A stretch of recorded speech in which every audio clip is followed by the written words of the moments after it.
So let me take you back to 2010. The first iPad was released to the world. People thought that this was good music.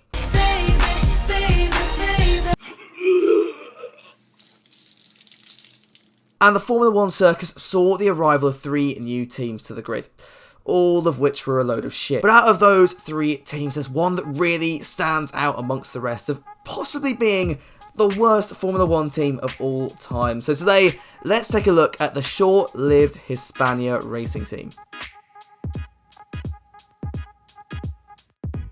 So the team began under the name Campos Meta. It was a joint collaboration between Adrian Campos, who owned a European Formula 3 team, and Enrique Rodriguez, who was in charge of a sports company in Madrid. They quickly began to set up the facilities, with the car being built by Dallara in Parma, the main headquarters being set up in Madrid, and the technical centre in Valencia. In addition to this, the team would also announce that F1 legends Ayrton Senna's nephew, Bruno Senna, would be their first driver for the team in 2010. So surely that's a good start, a management with motorsport experience and a driver with a famous name coming onto the grid.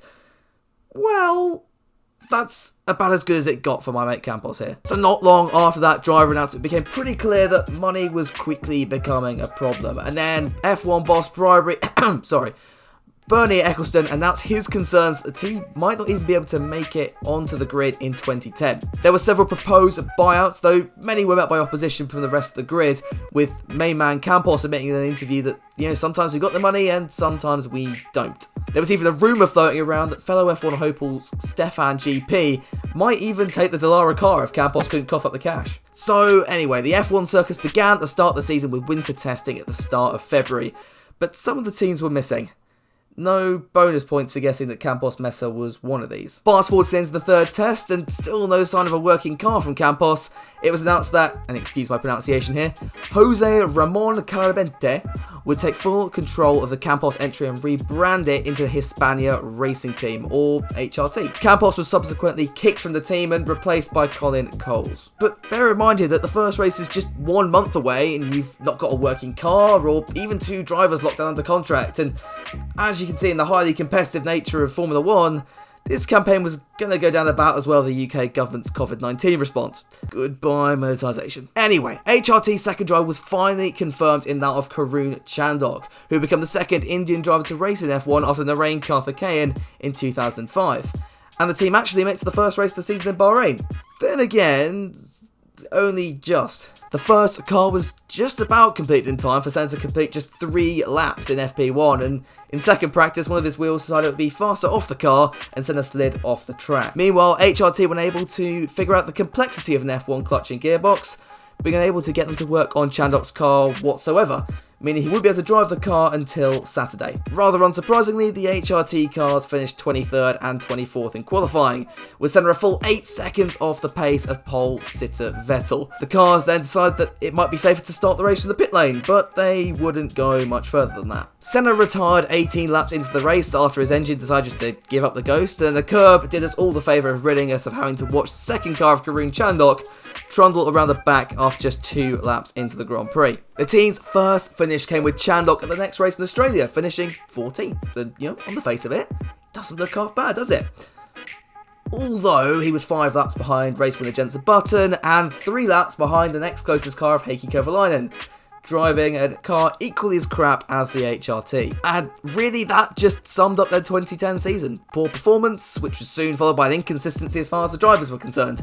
Prepare for this one. Senna was dropped for 1 race at Silverstone for Sakon Yamamoto before returning the following race. Then Chandok was dropped from the team. Yamamoto would return then, but was out 4 races later in favour of ex-Red Bull driver Christian Klein. Yamamoto would then return, but was dropped again 2 races later.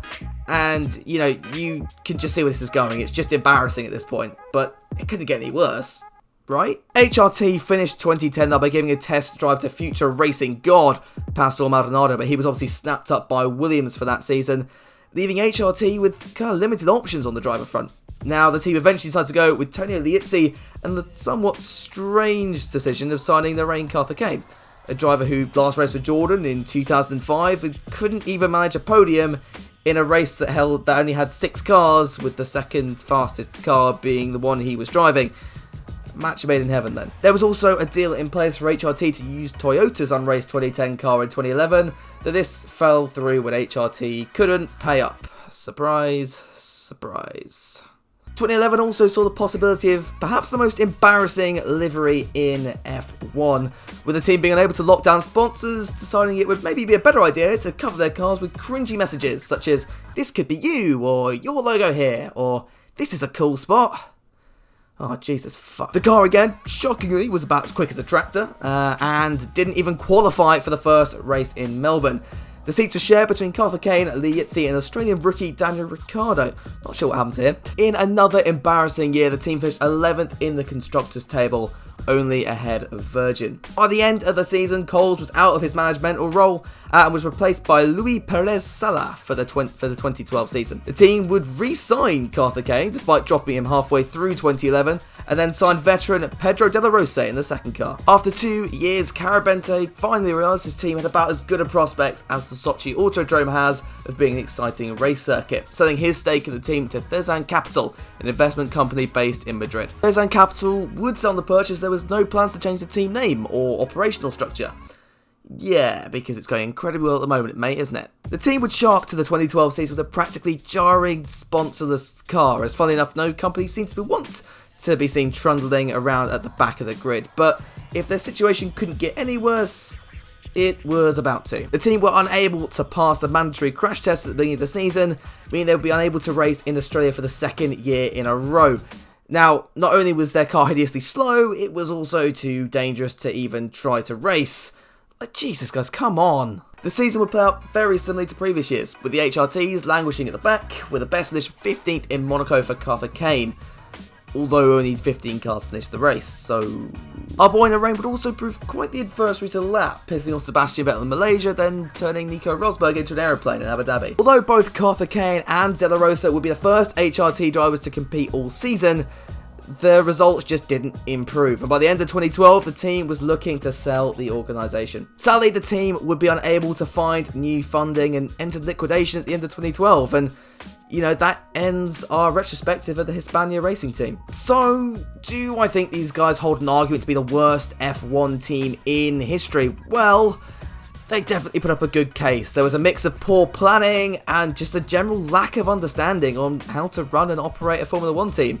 And that really led to their inevitable downfall at the end of the third season, and, you know, that be followed by Caterham in 2014, Manor in 2016, just really highlighting how tricky it is to even be slightly competitive in Formula 1. If you did enjoy this video though, make sure you do leave a like and subscribe to the channel. A lot of work has gone into this one, so if you did show your support, it would be massively appreciated. And of course, if you do enjoy this type of video, fire some suggestions of other teams or drivers I can cover down below in the comments. I'll try to get back to you, as many of you as I can, and get a good discussion going there. But that's it from me then. Have a lovely rest of your week, and I will see you in the next one.